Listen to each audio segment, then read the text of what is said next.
Hello, everyone. I'm Alan Wiemeyer, and I'd like to welcome you to our brown bag lecture for today. I will be presenting myself, and the topic, as you can see on the screen, is the Schwenkfelder Church in Evolution. So I'm going to be tracing how certain changes occurred in the church to become what it is today. And we're going to start back with Caspar Schwenkfeld and then lead up until the 20th century.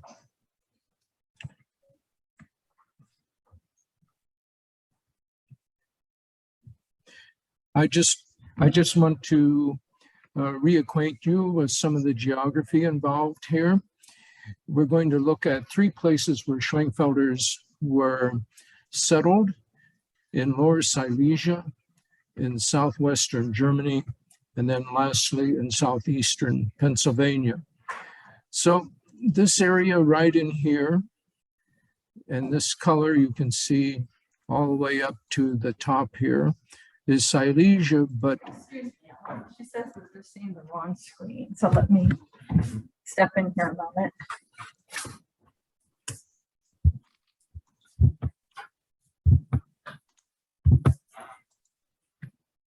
Okay, see if that did it.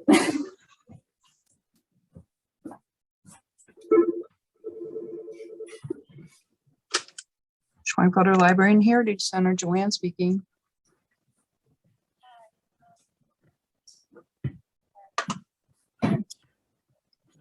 It's fine. Yeah, I sent out another one. You You wanna got a second Just link start from me? over that slide again. That would be wonderful. Yeah, just recently.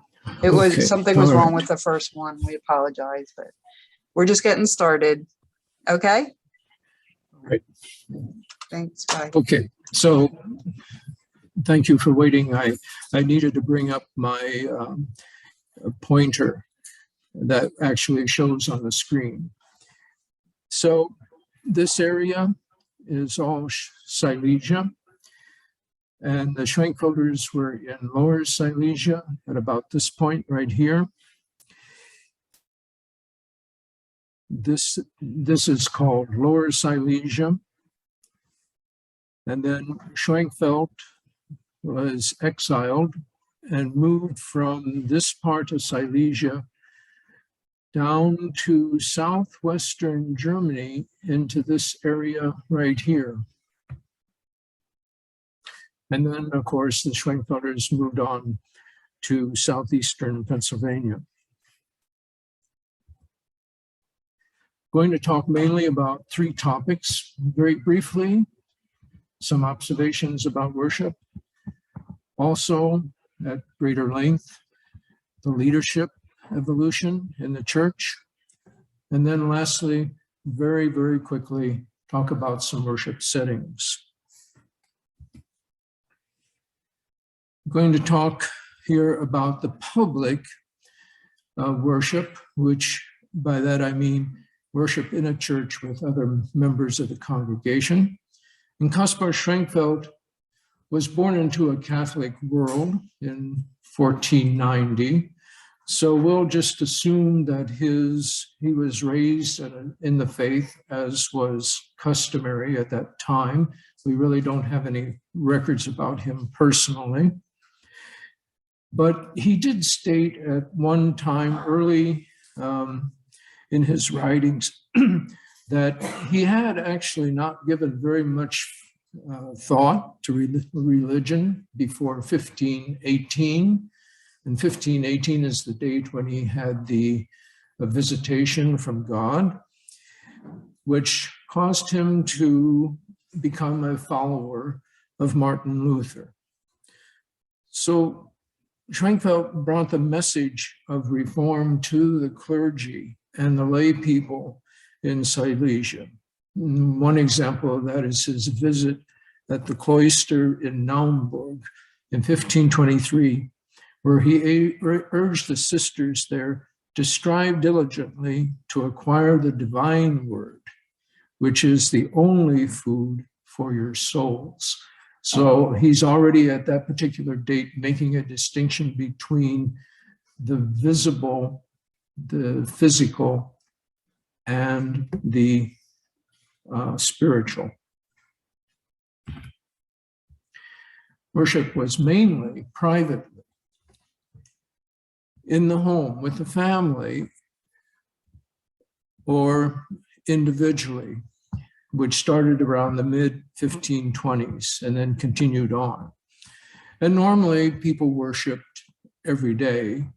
On Sunday, that could take all day, not just an hour or so in the morning, but all day. And then weekdays were very much individual worship at home. And it might consist of reading the Bible or a hymnal, saying prayers, or reading a prayer from a prayer book. There are hymn books with prayers in them. You could sing prayers as well as hymns. And this was done as a family, or especially during the week as an individual. And part of the worship was the sacraments. The sacraments in the Catholic Church were 7, namely baptism, confirmation, Eucharist, penance, holy orders, matrimony, and the anointing of the sick.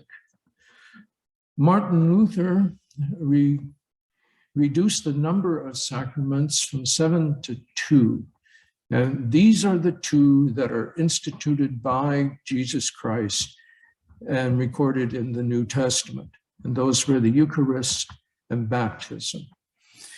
Martin Luther also advocates the position that no intermediary is necessary between God and mankind.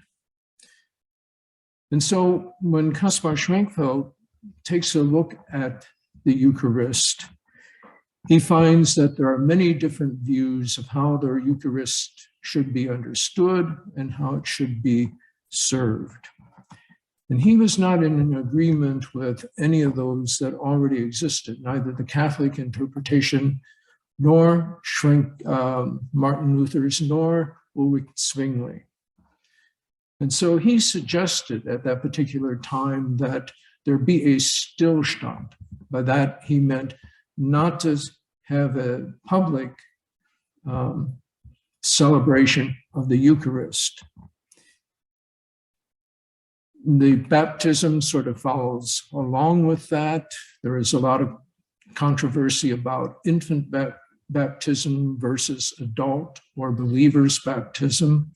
Schwenkfelder really doesn't say very much about baptism, but it's quite obvious that his followers were more inclined to the believer's baptism.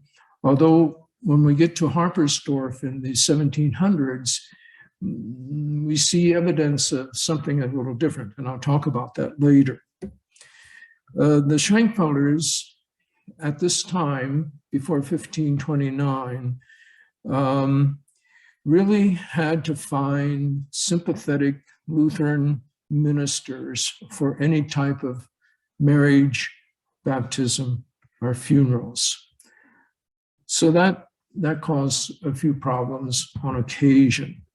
And I just want to do a little sidebar on the Stillstand. The German word is like the English word, stand still. That is, don't go any further, stop.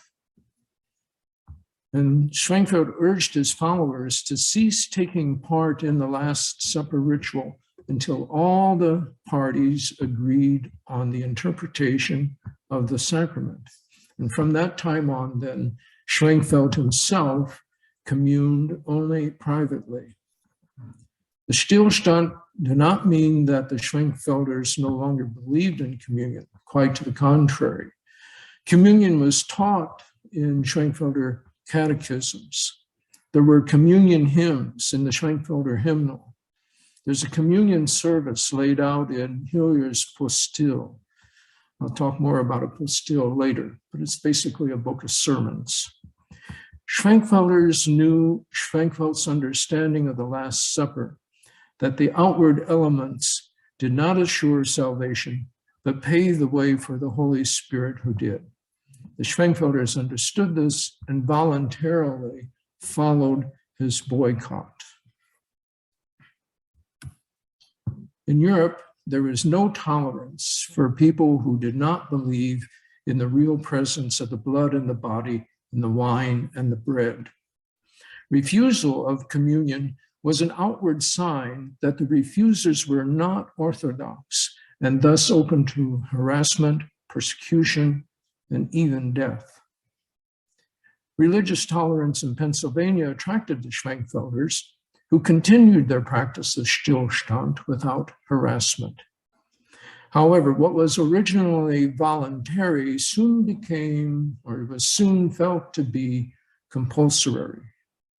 Over the years, the number of Schwenkfelders who wanted to lift the boycott in public communion participation reached the point where the liberals in the middle and lower districts rescinded the practice in 1877, and the more conservative upper district eventually repealed it in 1894. So to come back to where I jumped out, I'd like to talk a little bit about what the church books reveal to us. First of all, the Harperstorf church books. Now, I cannot tell you where the original church books for the Harperstorf church are at this time. They might well be in one of the archives in Germany. They may have gotten lost over the years, especially during World War II. But when Elmer Johnson was there doing the research for the corpus in the early 1900s, they often had to photograph books. They just couldn't take the time to copy them by hand.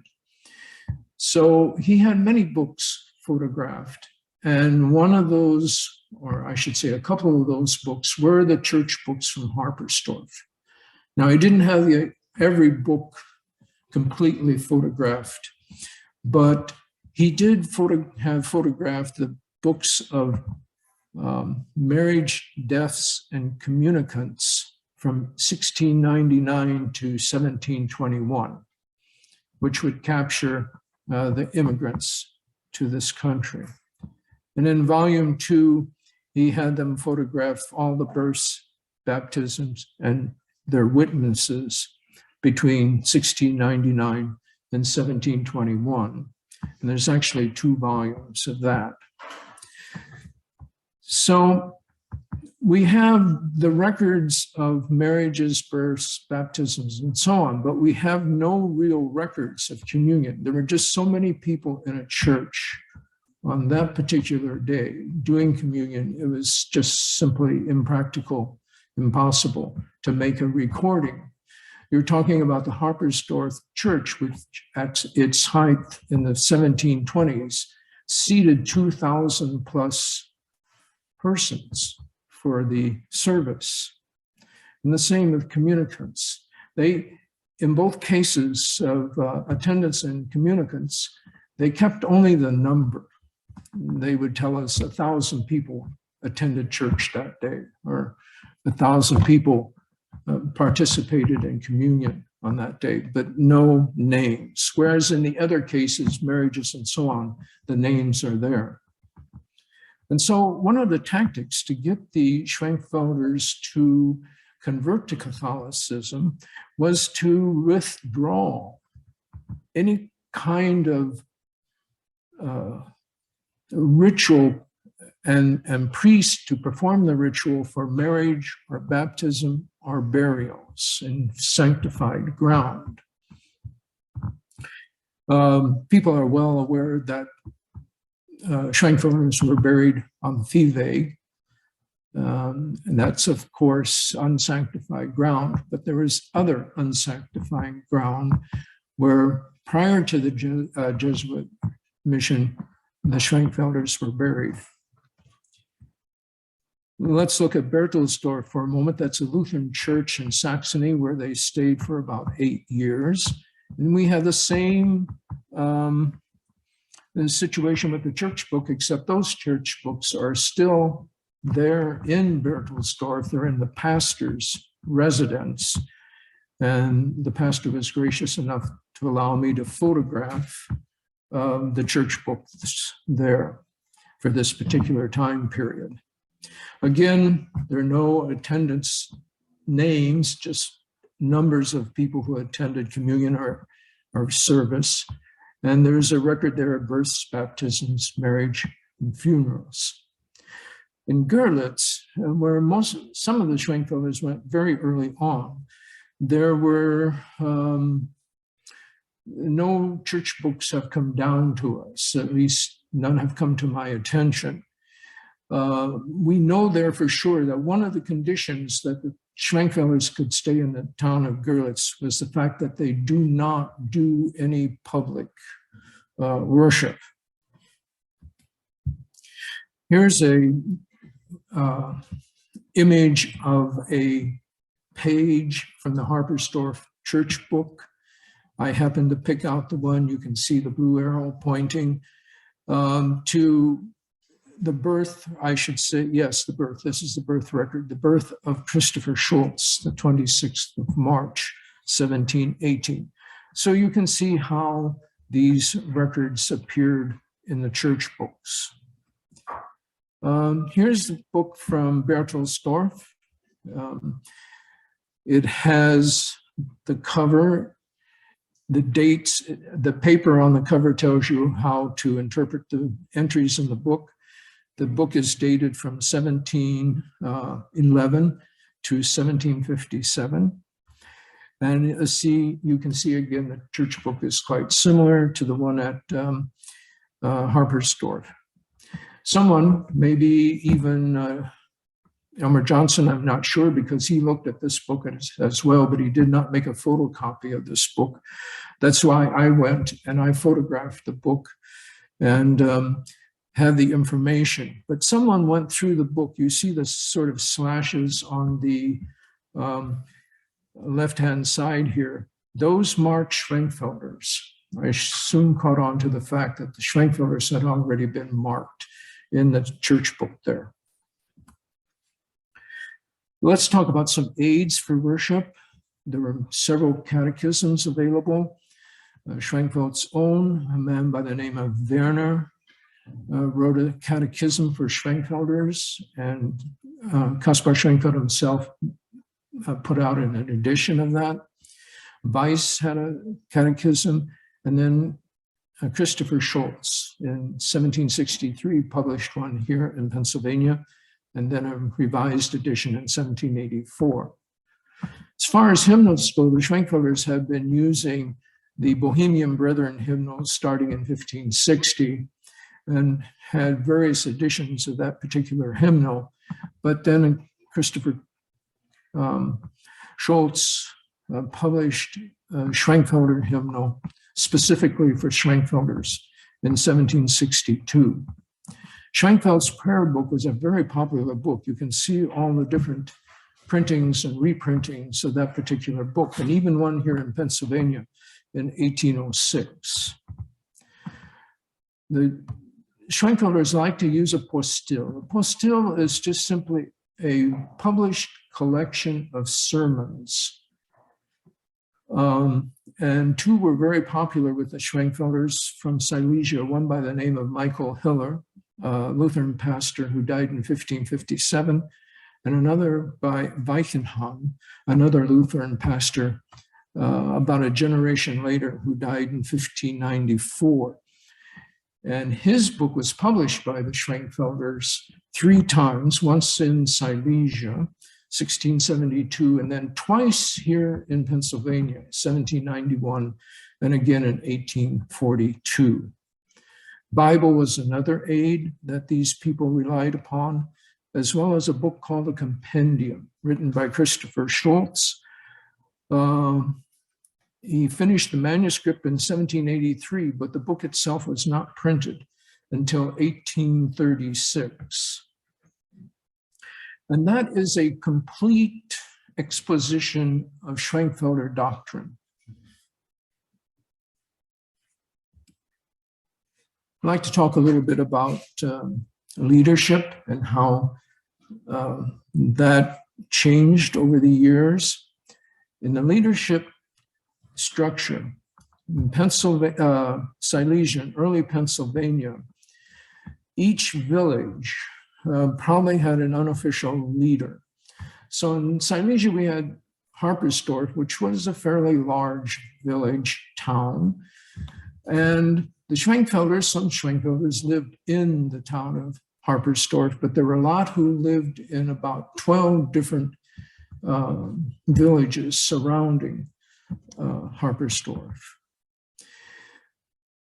As far as I can determine from my readings of the records, that these people who were looked upon as leaders were usually some of the oldest men in the village. And he was probably the most knowledgeable about Schwenkfelder doctrine and Schwenkfeld's teaching. These early people probably really didn't have a title. I'm just sort of giving them the title of leader. I'm sure they did not preach. They were not in any way trained to do that sort of thing. Usually they met in very small groups in homes. They would read the sermons from the postil, that we know, and they discussed the understanding of those sermons. Between 1518 and 1529, when Caspar Schwenkfeld was really the head of the movement and the leader, we find some men supporting him, a man by the name of Valentine Krautwald and Johann Werner, the one who wrote the Catechism. And those were probably the most prominent Schwenkfelders in the pre-exile years. Krautwald, who died in 1545, was a very important assistant to Schwenkfeld for formulating his views and interpretation of the bread and wine. Johann Werner died in 1554, was a pastor, just as Krautwald was, but Krautwald was more into the academia part of theology, where Werner was a minister in the field. But he wrote treatises to support Schwenkfeld's arguments on the Last Supper. And then talking about Schwenkfeld's exile in southwestern Germany, 1529 to 1561, he still remained the principal leader of the movement. Adam Reisner, however, replaced Krautwald and served as a secretary to Schwenkfeld. He was also his translator and consultant on theology. While Schwenkfeld was surrounded by many followers, no one really seems to have stood out.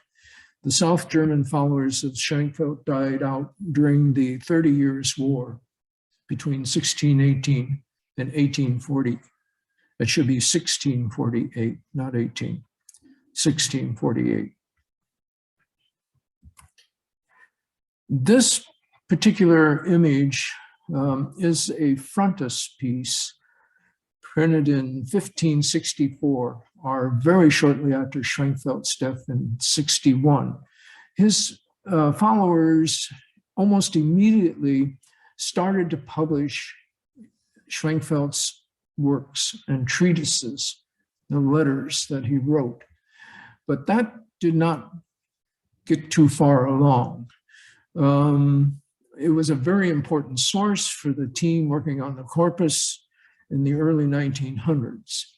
This frontispiece was in a book called the Orthodox Books. That is, they printed the books separate from the letters. So this is one volume of the books. And I have a close-up of this one portion of that print, which shows Schwenkfeld here on the left, and his followers here on the right. Let's take a look now at the leadership between 1529 and 1718. That was the time between Schwenkfeld's exile until the Schwenkfelders were forced out of Harpersdorf shortly after 1718. So when Schwenkfeld left Silesia, there was no one really to take over, no one to fill his shoes.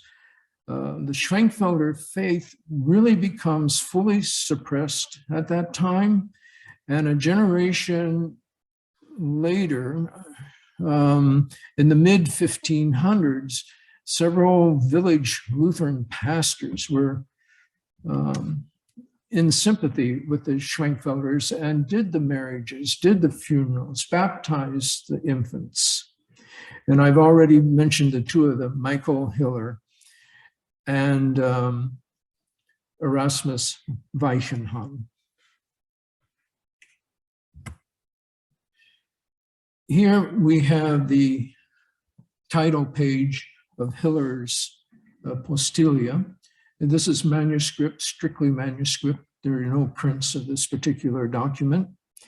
And on the right-hand side, we have a note and then an ownership signature.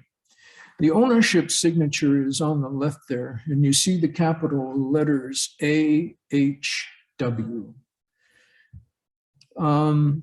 Aber den Herrn wohl bekannt. He says, my name is not unknown, but well known to the Lord. So A-H-W. The A-W stands for Abraham Wagner, and he brought this with him to Pennsylvania in 1736.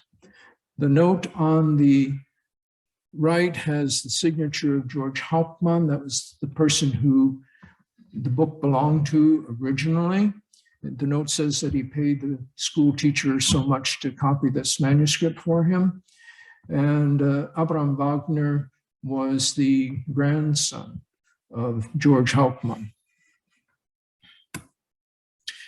Here are images of title pages, the Postilia for Weichenhahn from 1672 on the left, and the one printed in Allentown for the Schwenkfelders here in 1842. So Harpersdorf had become a Schwenkfelder center in Lower Silesia. And at the end of the 30 Years' War in 1648, Harpersdorf became a Protestant village in a Catholic territory. Due to the large Protestant population in Silesia, 3 types of Protestant churches were allowed by treaties: the Mercy, the Peace, and the Refuge. And in our heritage tour, we visit churches of all 3 types. The Peace Church was the peace for the 30 Years' War. The Mercy was a later treaty which admitted the Reformed Church to the Orthodox faiths. And then the Refuge Church was just because more Protestant churches were needed. And that's why the Harpersdorf Church became so large, because it sat 2,400 plus people. And they had that type of traffic coming in for the service in Harpersdorf. So in 1707, Harpersdorf was designated as a refuge church. And once the Jesuit priests came to convert the Schwenkfelders, it's recorded that there were approximately 70 Schwenkfelders who converted but to Lutheranism, not Catholicism. So that's one way to get around the problem. The Jon, we call him John here, but the John family comes from Mittenwald in Upper Silesia and settles in Harpersdorf. And this man becomes a quasi-leader, not really called a leader, but he did certain things which makes me think that he was one of the men that people came to for advice. George Hauptmann, also in Lauterseifen, did the same thing. And they were just simply knowledgeable people, very skilled in giving advice, religious advice. They wrote to people, people wrote to them. He answered their questions about faith and so on. Then we have the Confession of 1718. All the Schwenkfelders had to write a confession. This is not unusual at that particular time. There were 9 signatories to that particular document from the different parts of Harpersdorf. It is said that Weiss wrote the confession. I think that's possible, but I'm not so sure. That's when the Schwenkfelders sent a delegation to Vienna to plead tolerance from the emperor there. And there were 3, there were Christoph Hoffmann, Balthasar Hoffmann, his son, and then Balthasar Hofrichter. This Christopher Hoffmann is not the son of Balthasar, who was very prominent here in Pennsylvania, but the Christoph Hoffmann here is the father of Balthasar Hoffmann. Here is the final pages of the printed version of that confession. And you see all the signatures here on the right-hand side. These are 3 from the Kammergut. That was the royal manor at that location. Then we have 4 people from one of the Lady of Armenru, which was a part of Harpersdorf. And then finally here we have 2 people who were from Harpersdorf proper. And those are all the signatories to this confession. We're going to talk just a moment now about Saxony. That's this area. This is all Saxony, but where the Schwenkfelders were right down here, just across the border from Lower Silesia.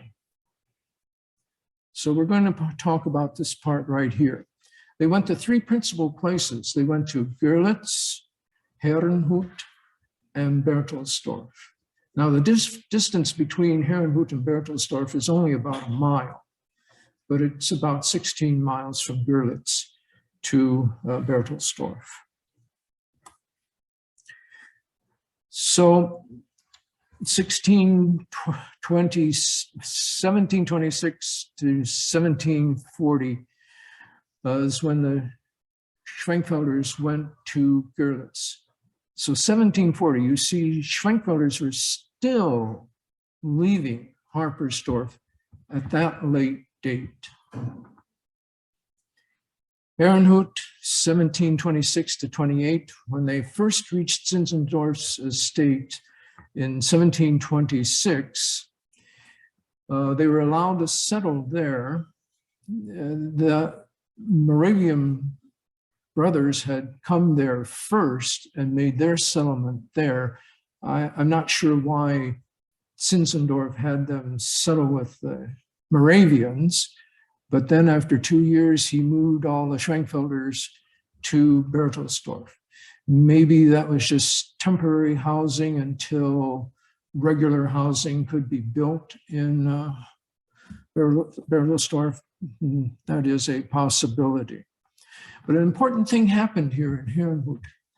2 men, this Christoph Hoffmann and George Weiss, were appointed Älteste, a German term to give them a title. It's like our elder.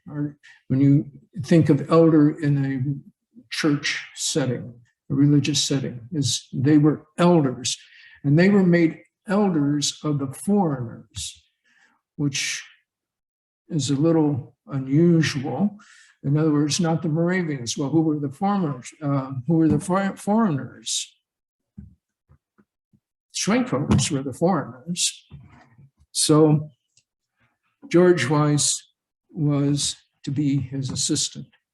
That only lasted about a couple months.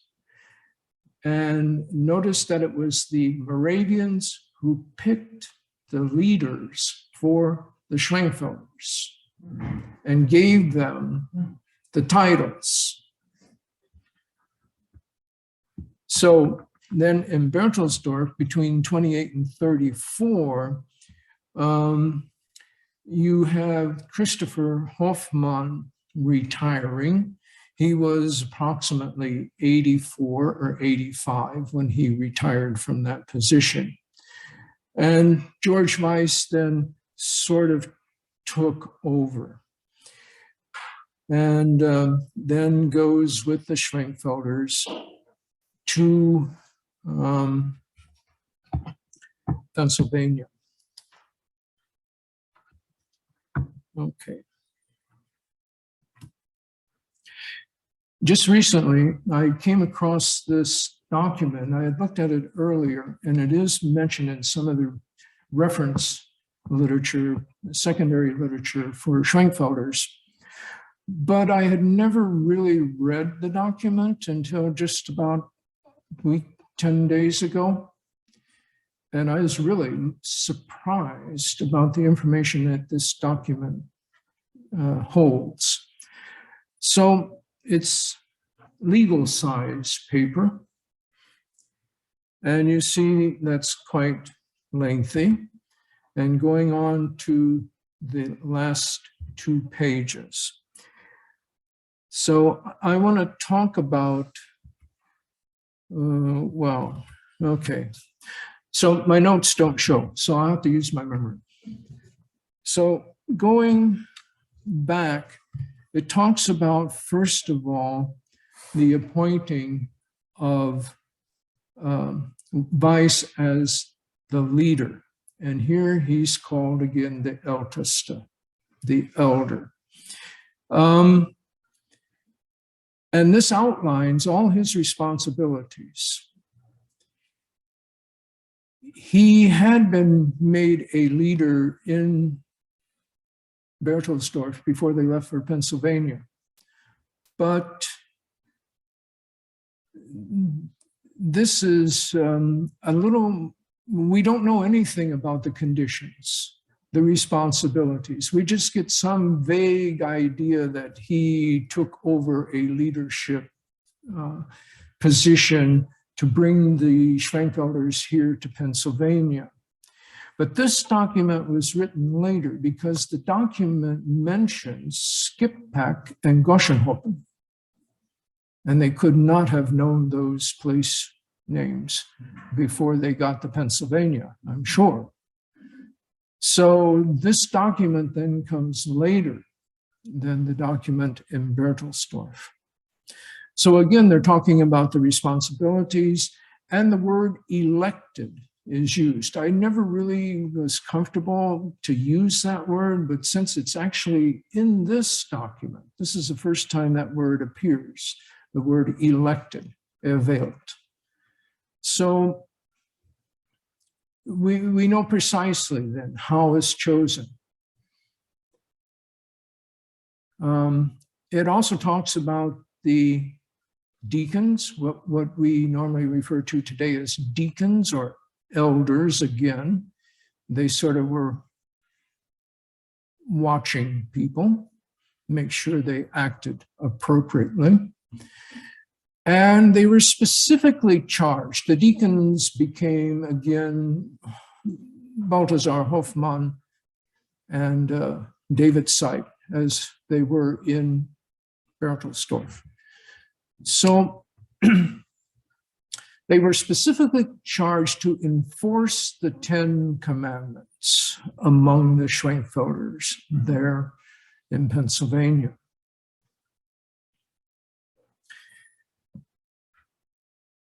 So that takes up to about this point. And then they talk about other responsibilities and happenings. One was the rules. And they only give one rule that's sort of general, and that was clothing. They still have this rule about modest clothing. And my feeling is they don't want people to be prideful in what they wear. It's a matter of humility. And in a way, it relates to the 10 Commandments. They talk about the woman who has given birth, and she is to be allowed her so-called lie-in. In other words, the birth mother does not leave the bed. She has the infant with her all times for 6 weeks. This was the general practice in all of Germany. This is nothing Schwenkfeldian. That was the practice in Germany. And they are enforcing this rule. And at the end of the 6 weeks, the mother leaves her bed and then goes to church and give thanks. And that's her responsibility at the end of her 6 weeks of lying in. I just mentioned a couple other things. They talk about when a child becomes 10 years old, the child has to have some sort of examination. I'm sure it's about doctrine, some sort of an examination at that particular point in time. It's not too clear about the details of that. But then at 15, when the child is 15 years old, the child is presented to the congregation as a candidate for acceptance into the congregation. So at 15, the child is able to become a full member of the community. Going on to this last page, this page right here, all of this is the 10 Commandments. But George Weiss says there's more to the 10 Commandments than what you just simply read. And so he tries to give them more details about the 10 Commandments. Let's take the first commandment. Thou shalt have no God other than the Lord. I don't remember the exact wording, but something like that. In other words, do not worship idols. And he says, not only people, not only idols that are people, but also things like the sun and the moon and some other things, to give more details. Then he also says, in the case of sickness or an accident,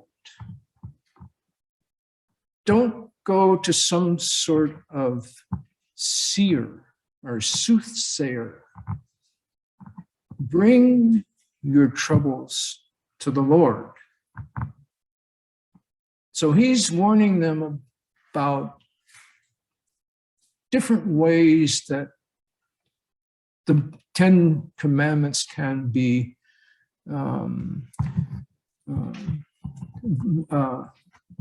breached. So I know we're running out of time. I still have a bit to go here. You'll notice that this sheet of paper is all blank right here. That was for signatures. This is typical of what Schwenkfelders did here in Pennsylvania. when everyone in the congregation needed to participate in some sort of event, activity, it was not unlikely that everyone would sign their pledge to do so.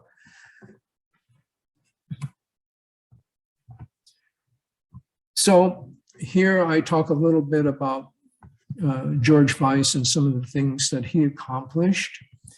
He instituted the Gedächtnistag observance, Remembrance, Day of Remembrance. He copied a lot of hymnals. He wrote a lot of hymns himself. He wrote a series of hymns called Meditations on certain people in the Bible, such as David.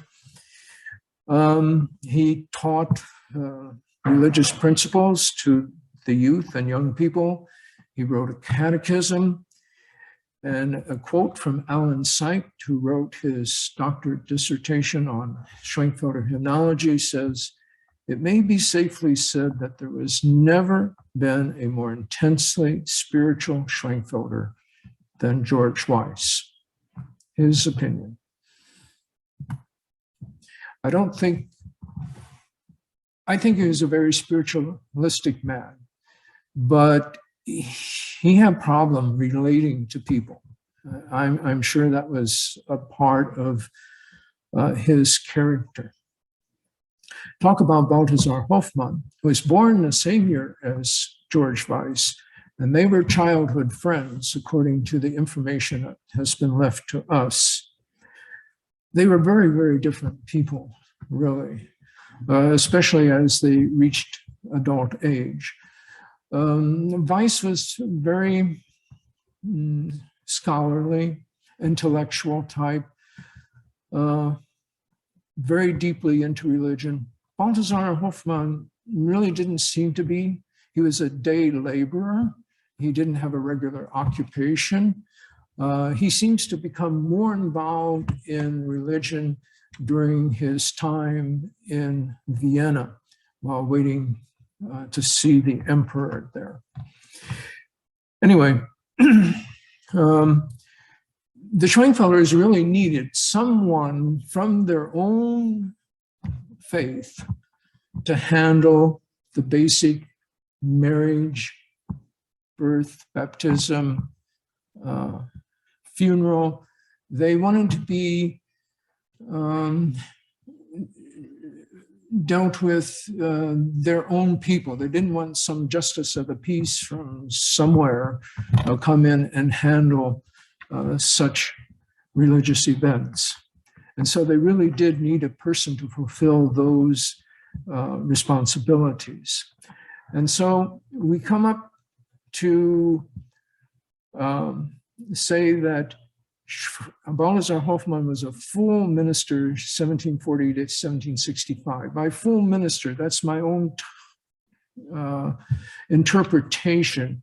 That is, he had all the responsibilities you might think that a pastor has today. The sermon, the rituals, consultation, etc., etc. So he was a full pastor, because eventually the Schwenkfelders introduced what they call candidates. I would call it a pastor in training.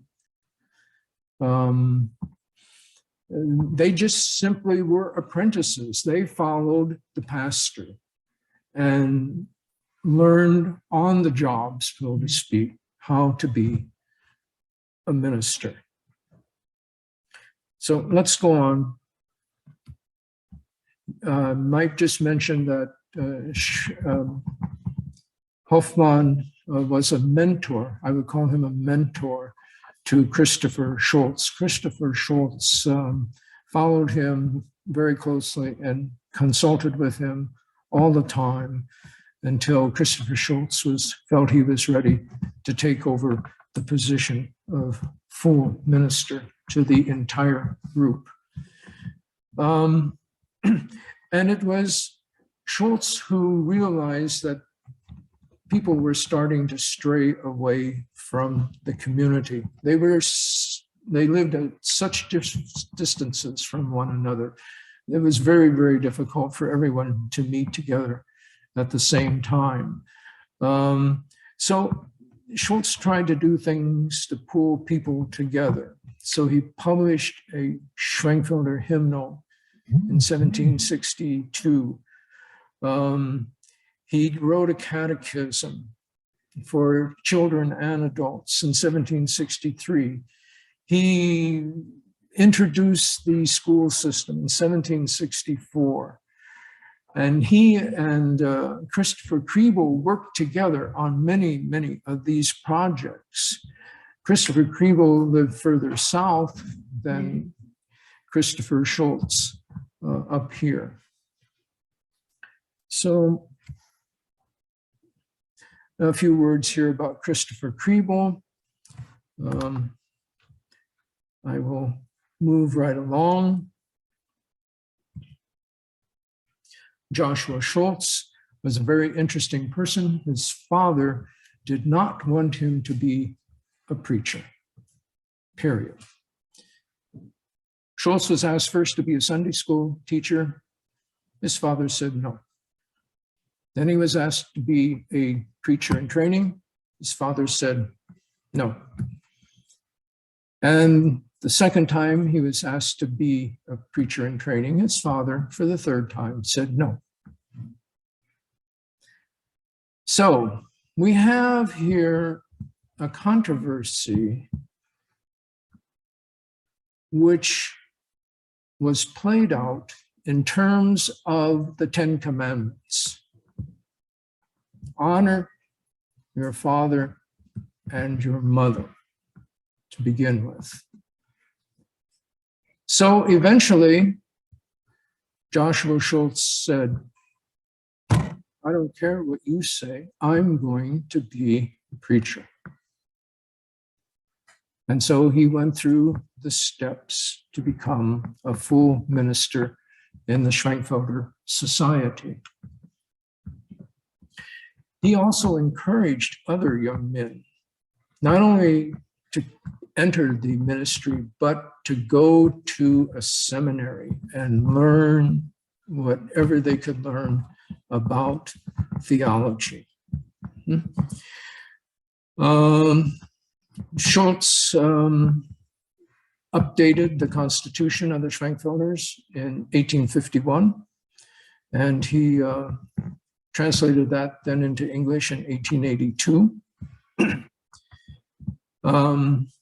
You see the obituary that appeared in the Town and Country when he died at 83 years of age, while he was attending the funeral of Abraham Krauss. Let's look at O.S. Kriebel for just a moment. He was the first seminary-trained Schwenkfelder ministry. He is a person who took Joshua Schultz's word to heart and went to a seminary.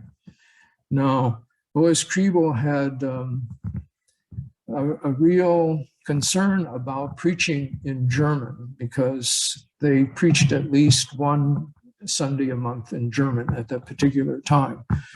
And so they encouraged Kriebel to spend a year in Germany at a seminary there. The Kriebels brought music into the sanctuary and the worship service. They were part of the Perkiomen school and a part of the discussion about baptism and the Stillstand. Worship settings. I'm going to just flip through this very quickly. It's short and not terribly important to the leadership of the church, but shows the amalgamation of the church. So we had the church in Harpersdorf that they could go to. In Görlitz, they normally went to homes. There were churches that they could go to, but not necessarily for worship. The priest at Holy Trinity was often an advisor to them and helped them make their way into the Görlitz community. In Bertelsdorf, I think it was mainly in the homes. This is a photo of the Gemeindehaus from 1934. Said to have been the worship place for the Schwenkfelders. I really don't think so. The building itself is way too small for that. This particular portion right here was an add-on, and it's no longer there. And in Pennsylvania here, of course, they started out meeting in homes. And here you have a list of all the meeting houses that followed and replaced the homes. There were just so many people, you couldn't have them into the homes. Then the churches were built. The first Schwenkfelder in Philadelphia was started in 1895 as a mission, as a Sunday school mission, and continued on to become a church there. And then we have other, the Palm Church, the Central Church, and other churches that have been a part of the Schwenkfelder community in the 20th century. And so at this point, I would like to close and ask if there are any questions or comments. Jim? How many of the existing Schwenkfelder churches today are housed under the roofs of the United Church of Christ? I saw that. Yes, to my, You also phrased the question for people on Zoom. yes, I need, And why don't you just repeat it so they know what he asked? I can't hear. yes. So the question is, how many Schwenkfelder churches are under the umbrella of the United Church of Christ? To my knowledge, and Schwenkfelders out here can help me perhaps, to my knowledge, 2. Olivet and Palm, I think. That's correct. That's correct? Okay. So Olivet, Schwenkfelder, and Palm Schwenkfelder Church are under the UCC. They have 2 different agreements, though.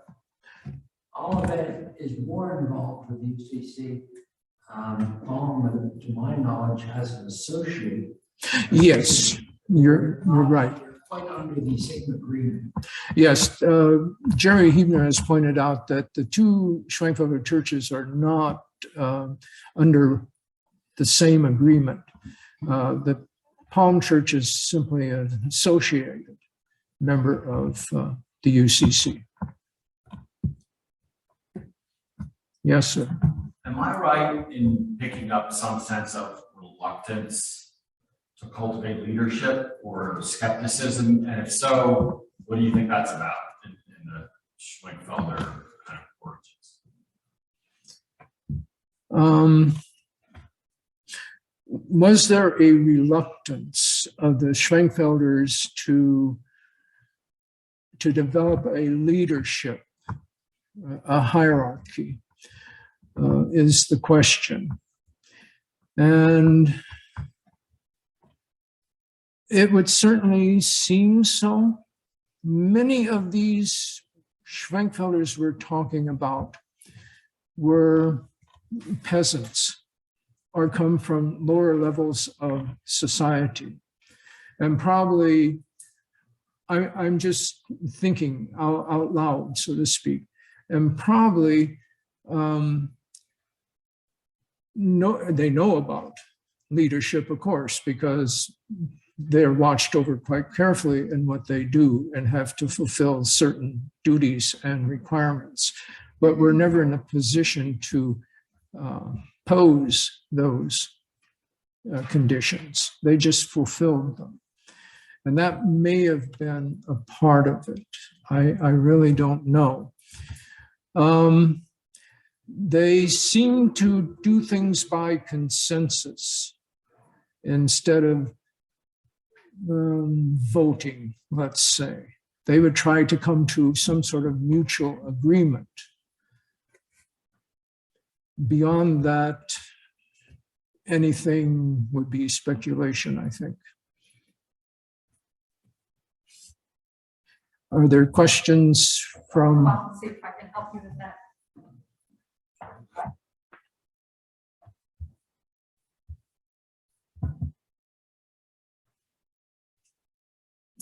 Do we have a translation of the 1718 Confession of Faith that George Weiss and others signed?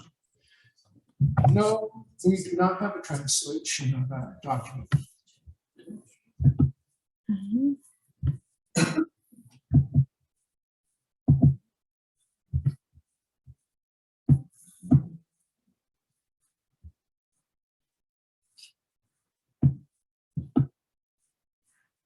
On the last slide, I saw something about China. Can you speak to what that is, please? Okay. The Schwenkfelder Church had a mission in China in the early 1900s. I don't know the exact dates, but something like 1905 and 1942. And the missionary was Flora Hebner. She worked mainly with women and children, and a Christian education was what she was trying to build there. She was also trying to reform society in some ways in China. She was trying to educate women who were not normally educated at that particular time. They built some buildings, not churches, some buildings in China for the mission central, you could say. And that's what I meant by that last item. And her niece, Mabel Wright, was also in China. Yes, true. And then there are comments here from David McKinley. The first simply reiterates what we already said about the UCC and the two different relationships between the Palm and Olivet Church. And then he also says to let you know that the Lansdale Schwenkfelder Church, which was located at Main Street and Tom Menson Avenue, closed around 2005. Looks like all of the questions from online. Okay. Thank you, Beth. Any other questions or comments? Yes, sir. When you mentioned consensus, I can't help but think of Quakers. Yes. Is there any, can you talk about the connections, if there are any? Yes. In the 1720s, there was, I can't think of the names at the moment. There were two men who passed through the Harpersdorf Lautgrund village on their way to England because they wanted to know more about Quakerism and they wanted to become Quakers. Here in Pennsylvania, the Schwenkfelders had some personal relationships with Quakers, Christopher Schultz especially. They worked together on the Friendly Association. Again, I can't remember the entire name. I don't know if you know what I'm talking about, but the Quakers formulated an effort, a drive to mediate during the French and Indian War to settle that conflict peaceably and not militarily. So the Schwenkfelders went to the treaty discussions in Easton. Schultz made quite a few notes about what went on at the Easton Treaty. The Schwenkfelders consulted with the Quakers in the 70s, I believe, 1770s, 80s, about teachers. The Schwenkfelders needed more teachers for their own schools. And so we're consulting with Quakers about who would be a good teacher and so on and so forth. The Quakers asked for some material on the Schwenkfelders and the history of the Schwenkfelders. So Schultz supplied translations for certain books that they were interested in about Schwenkfelders. And that's all I can think of at the moment. Do you know, are the Schwenkfelders today signatory to the peace testimony? I'm sorry, to what? To the peace testimony, which is what the Quakers profess. Non-violence. I really don't know. If you asked me something about the 15th and 16th century, I could probably tell you, but not the, Did they start out as yes. No, I really don't. non-violent? I don't know. I would assume they would be sympathetic to that.